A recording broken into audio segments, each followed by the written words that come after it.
আমার ভাইরা, কার উপরে আমরা সালাম পেশ করলাম? সিহাহ-ই-সিত্তার 6টি প্রসিদ্ধ কিতাবের মধ্যে বিশেষ করে বুখারী শরীফের মধ্যে ইমাম বুখারী নকল করেন, বা কোনো উম্মতকে যখন কবরে রাখা হবে আমার দয়াল নবী সেই কবরে চলে আসবেন। বলেন সুবহানাল্লাহ। ইমাম বুখারী বলেন কবরের মধ্যে 3টি নয় 1টি প্রশ্ন করা হবে। অন্যদিকে ইমাম মুসলিম, ইবনে মাজাহ সহ অন্য যেই কিতাবগুলা রয়েছে সকলে বললেন না, কবরে 3 প্রশ্ন করা হবে। আমার ভাইয়েরা, আপনারা বলুন বুখারী শরীফের ওজন বেশি না অন্য হাদিসের কিতাবের? বুখারী শরীফের কিতাবের ওজন বেশি। ইমাম বুখারী যে বলেন যখন কোনো বান্দাকে কবরের মধ্যে দাফন করা হবে তখন মালাকাইনে 2 জন ফেরেশতা চলে আসবে। যখন বান্দা শুয়ে থাকবেন ফেরেশতা 2 জন বান্দাকে তুলে বসায় দিবেন, বসায় দিয়ে বলবেন মা কুলতা তাকুলু বিহাক্কি হাযার রাজুল বি মুহাম্মাদিন সাল্লাল্লাহু আলাইহি ওয়াসাল্লাম। ইমাম বুখারী বলেন কবরে 3 প্রশ্ন হবে না, কবরে 1 প্রশ্ন হবে। আর সেই প্রশ্ন হলো যে এই মহামানব এই নুরুন নবী নিয়ে দুনিয়ার মধ্যে তুমি কোন আকীদা কোন বিশ্বাস কি বলতে? জোরে বলেন সুবহানাল্লাহ। আমার ভাইরা, গত 26 নভেম্বর রাত 11টার দিকে মদিনা মুনাওয়ারার যখন মসজিদে নববীর কিবলার দিকে সবজে গম্বুজের দিকে তাকিয়ে তাকিয়ে অত্র দরবারের যিনি পীর সাহেব কেবলা, যিনি সাজ্জাদা নশীন গদি নিশীন রয়েছেন, ওনাকে নিয়ে আমরা মিলাদ শরীফ পড়েছিলাম। আজকে যেভাবে পড়েছি সেভাবেও তখন পড়েছিলাম। জোরে বলেন সুবহানাল্লাহ। আরে ওখানে পড়তে দেই না, মূলত যিনি পড়তে পারে, যিনি মূলত আশেক যেখানেই যাবে সেখানেই তার যেটা পড়ার সেইটাই পড়বে। কথা বলেন ঠিক কিনা? আশেককে কোনোদিন বেঁধে রাখা যায় না, আশেককে কোনোদিন ঘরের মধ্যে বন্দি রাখা যায় না। সেই জন্যে সেই 27 নভেম্বর রাত্রিতে আমরা একসাথে নবীজি পাকের সামনে সবজি গম্বুজের সামনে নিয়ে যেই দুরূদ শরীফ পড়েছি, আমরা সেই দুরূদ শরীফ এখানে পড়তে চাই কি চাই না? মোহাব্বতে পড়ুন আল্লাহুম্মা সাল্লি সাইয়্যিদিনা মাওলানা মুহাম্মদ ওয়া আলা আলি মাওলানা মুহাম্মদ উলিদাল হুদা ফাল কায়নাতু দিয়াউন ওয়াফামুজ জামানে তাবাসসুম ওয়া সানাউন আল্লাহুম্মা সাইয়্যিদিনা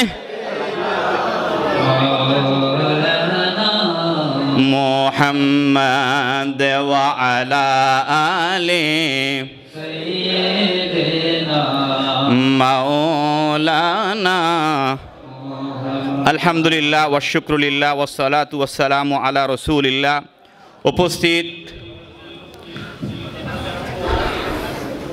খানকা মাদ্রাসায়ে কাদিরিয়া তেগিয়া আনোয়ারুল উলুম লিল্লাহ বোর্ডিং ও দরবারে সুফিয়া জিলানিয়া শরীফের ময়দানে আজকে এই দরবারের যিনি প্রতিষ্ঠাতা, रहनुमाए शरीयत व तरीक़त, हादिए दीन व मिल्लत, मुर्शिद बरहक हुजूर अल्लामा अलहाज शाह सूफ़ी गुलाम जिलानी कादिरी तेगी रहमतुल्लाह आलाइयर तृतीयतम उरुस मुबारकर सम्मानित सभापति हुजूरेर बड़ साहेबजादा हाजी आहमद हुसैन अल कादिरी जिलानी मद्दाजिल औलाली एवं मंचे उपविष्ट अत्र दरबारेर परिचालक व गद्दिनिशीन पीरे तरीक़त आपनादेर सकलेर हृदयेर स्पंदन खादिमे आहले सुन्नात हजरतुल हाज अल्लामा शाह सूफ़ी मोहम्मद रिदवान जिलानी अल कादिरी मद्दाजिल औलाली एछाड़ाओ मंचे उपविष्ट रयेछेन विभिन्न दरबार शरीफेर पीराने तरीक़त गौसिया कमिटी बांग्लादेशेर विभिन्न पर्यायेर नेतृबृंद एवं अत्र सैयदपुरेर जननंदित सम्मानित आलोचक बिंदु। जेहेतु आमार समय कम আমি পার্সোনালি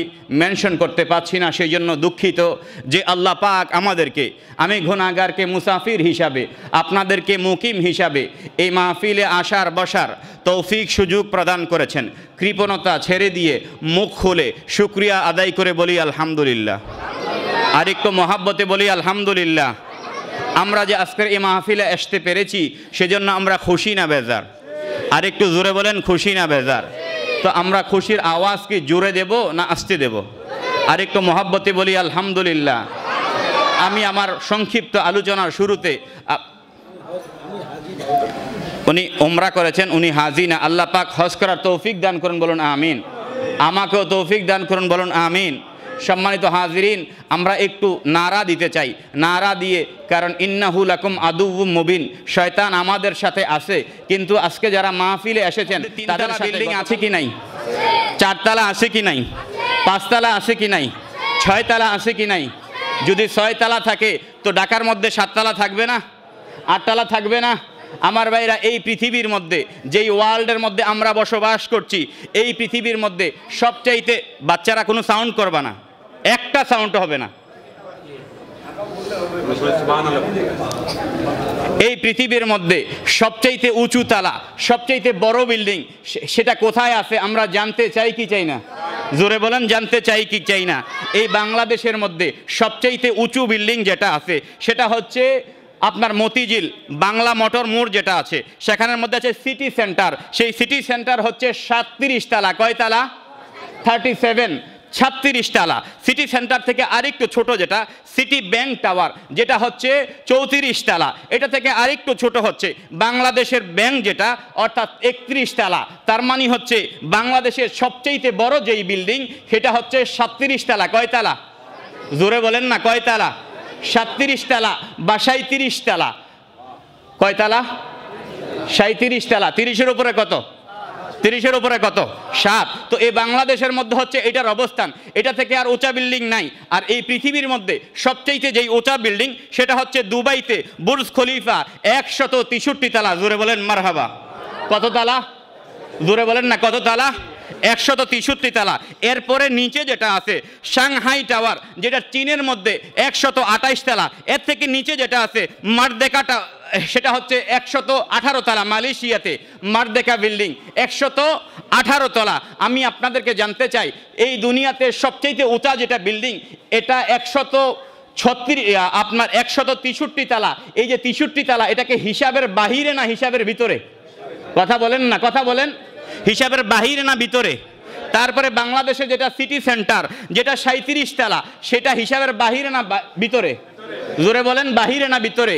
আমার আল্লাহ বলেন, ইয়া রাসূলুল্লাহ, ইয়া হাবিবাল্লাহ, ওয়া রাফা'না লাকা যিকরাক। ও আল্লাহ, আপনার কাছে জানতে চাই আপনি আপনার হাবিবকে কতটুকু উঁচা করেছেন। আমার আল্লাহ বলেছেন যে এই দুনিয়ার মধ্যে তো 5 তলা, 2 তলা, 3 তলা, 10 তলা হইতে হইতে হইতে হইতে 163 তলা হয়েছে। আমি আমার হাবিবের শানকে এত উঁচা করেছি, এত উঁচা করেছি, এত উঁচা করেছি, তোমরা ধরে নামাতে পারবে না। আমি আল্লাহর পরেই আমার হাবিবের শান। নারে তাকবীর, নারে রিসালাত, নারে গাউসিয়া, উরসে জিলানী। অতএব ভাইরা, যদি কেউ বলতে চায়, যদি 24 নম্বর মার্কা মুসলমান কেউ বলতে চায় তোমরা তো সুন্নিরা নবীকে আল্লাহ পর্যন্ত নিয়ে গিয়েছো, যদি এই কথা নাউজুবিল্লাহ কেউ বলতে চায়, সে 1 নম্বর মুশরিক, সে 1 নম্বর মুশরিক, সে 1 নম্বর মুশরিক। এজন্য কারণ সে আল্লাহ পাককে সে একটা জায়গার জন্য একটা সীমানা দিয়ে ফেলেছে। আমার আল্লাহ বলেন, লাইসা কা মিসলি শাইউন, আমি আল্লাহ যার কোনো মেসাল। জোরে বলেন মেসাল। অতএব আপনার যদি কোনো ভাই আশেপাশে বলতে চায়, তোমরা সুন্নিরা, তোমরা উরফে জিলানিতে গৌসুল আজম কনফারেন্সের মধ্যে তোমরা তো নবীর শান এত বেশি বলো, তোমরা তো নবী থেকে আল্লাহকে উঁচা করে ফেলছো, নাউজুবিল্লাহ। আল্লাহ পাকের কোনো সীমানা আছে? জোরে বলেন, আছে? এখন যখন বলে ফেললো যে আল্লাহ পাকের সীমানা আছে, তার মানে আল্লাহ পাককে সে একটা সীমানার মধ্যে ঢুকেই ফেললো, আল্লাহ পাককে একটা গণ্ডির মধ্যে ঢুকেই ফেললো। আমার আল্লাহ বলে, লাইসা কামিসলি শাইউন, ইয়া আল্লাহ, আমি আল্লাহ, আমার ডান নাই, বাম নাই, সামন নাই, পেছনে নাই, আমি দুনিয়ার কোনো মেসালের সাথে আমাকে মেসাল দেওয়া যাবে।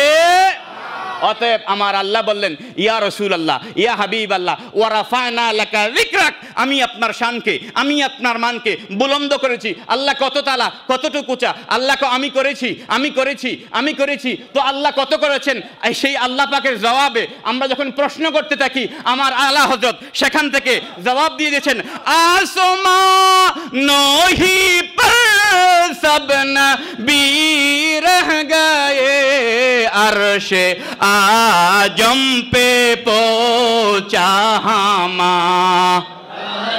भी सबसे औलाओ मारा नबी सबसे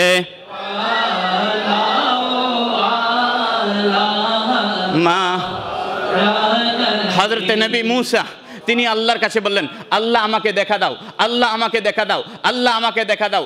এত বেশি, এত বেশি, এত বেশি আল্লাহর কাছে দরখাস্ত করলেন। আমার আল্লাহ বললেন, মুসা লান তারানি, আমাকে দেখতে পারবা? জোরে বলেন, পারবা? তবে তবে তুমি মিশরের যেই কি পাহাড়, পাহাড় তুর পাহাড়, এটা কোথায়? মিশরের মধ্যে। আমি গুনাহগারে যাওয়ার সুযোগ হয়েছে। মিশরের মূল কায়রো শহর থেকে অনেক দূরে, এবং সেটাতে উঠতে অনেক সময় লাগে, রাতে উঠতে হয়, দিনে ওঠা যায় না, কারণ প্রচণ্ড গরম। সেই মিশরে হযরতে সাইয়েদনা ইমাম হুসাইন রাদিয়াল্লাহু তাআলা আনহুর মস্তক মোবারক জিয়ারত করার সুযোগ হয়েছে, যেই জায়গাতে গেলে আল্লাহু আকবার, আল্লাহু আকবার, এশকের দরিয়া, এশকের দরিয়া। ইমাম হুসাইন রাদিয়াল্লাহু তাআলা আনহুর মস্তক মোবারক জিয়ারতের মধ্যে এত আশেক জমা হয়, আপনি চোখে না দেখলে বিশ্বাস করতে পারবেন না। আমার ভাইরা, সেই তুর পাহাড়ের মধ্যে মুসা নবী উঠলেন। আল্লাহ পাকের নূরের কুদরতি কুঠি তার চাইতেও বেশি কুঠি জালুয়া থেকে একটু নূর মাত্র মুসা নবীর উপরে রাখলেন।